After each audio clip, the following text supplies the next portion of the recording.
এবং অত্র এলাকার জনসাধারণ অংশ সকলের প্রতি আমার সালাম। আসসালামু আলাইকুম ওয়া রাহমাতুল্লাহ। প্রিয় বন্ধুগণ, বাংলাদেশ জামাত ইসলামী দীর্ঘ 54 বছর ধরে বাংলাদেশের জমিনে আল্লাহর দ্বীন প্রতিষ্ঠার জন্য নিরলসভাবে কাজ করে যাচ্ছে। সে তার ধারাবাহিকতায় বাংলাদেশের বিভিন্ন ঘরানার মুসলিমগণ যারা প্রয়োজন অনুভব করেছেন যে না, রাজনৈতিক শক্তি ছাড়া দেশের শান্তি কল্যাণ নিশ্চিত হওয়ার সম্ভাবনা নাই, এরই ধারাবাহিকতায় বাংলাদেশে বর্তমান যত ইসলামিক দল রয়েছে সকলে মিলে আজ ঐক্যবদ্ধ। এই বাংলাদেশ ভূখণ্ড দরিদ্র ভূখণ্ড নয়, এদেশের ভিক্ষার ঝুলি নিয়ে আমরা পৃথিবীতে ঘুরে। এই দেশ গরিব নয়, এই গরিব এই দেশকে সোনার বাংলা হিসেবে মানুষ ঘোষণা করেছে। ব্রিটিশ আমল এই সোনার বাংলাকে শোষণ করেছে 190 বছর।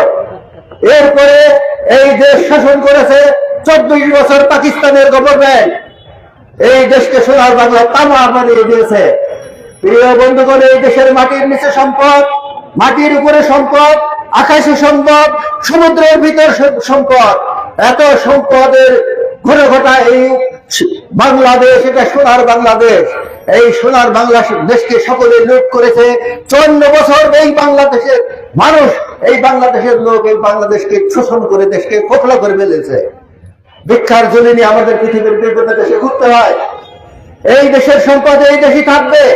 এই দেশ থেকে দুর্নীতি, অন্যায়, অবিচার, লুটতরাজ, চাঁদাবাজি বন্ধ যদি হয় 5 বছরের মধ্যে এই দেশ সোনার বাংলাদেশে। এই দেশ গরিব নয়, আমাকে গরিব বানানো হয়েছে।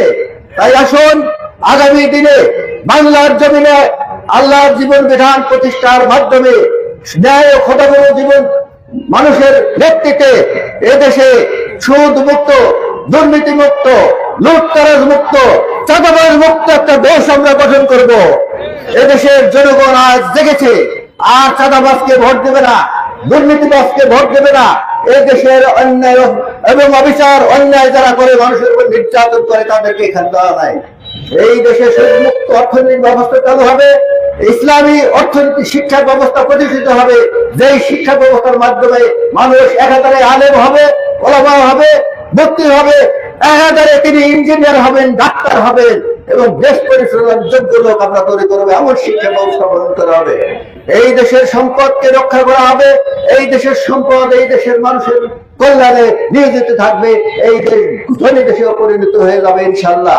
আগামী দিনে আমরা এই বাংলাদেশের জমিনে আমরা এই দুর্নীতি মুক্ত, বৈষম্য মুক্ত একটা সমাজ কায়েম করার জন্য ঐক্যবদ্ধ হয়েছি। এই ঐক্যবদ্ধ দেশের যে প্রত্যাশা রয়েছে, সেই প্রত্যাশা আমরা আগামী দিনে প্রতিষ্ঠিত করব। আগামী দিনে এই দেশের জনগণ যখন আমাদেরকে সমর্থন করবে, তখন আমরা রাষ্ট্র গঠন করবো। তার সেই রাষ্ট্রের রূপরেখা আমাদের নেতা দিয়েছেন। আসুন আগামী দিনে আমরা বাংলাদেশ জামাত ইসলামীর পক্ষ থেকে আমরা এতদিন 9 মাস যাবত দিনে রাত্রে আমরা পরিশ্রম করে এসেছি। আজকে আমাদের কেন্দ্রীয় নেতা পরিবর্তন করে দিয়েছেন। 10 দলীয় ঐক্যজোটের ক্যান্ডিডেট এখানে আমাদের আব্দুর রব ভাইকে দিয়েছেন। আমরা ক্ষমতার লোভী নয়, আমরা ক্ষমতার লোভী না, আমরা চাই ন্যায় ইনসাফ প্রতিষ্ঠিত হবে, ন্যায় ইনসাফ প্রতিষ্ঠিত হবে।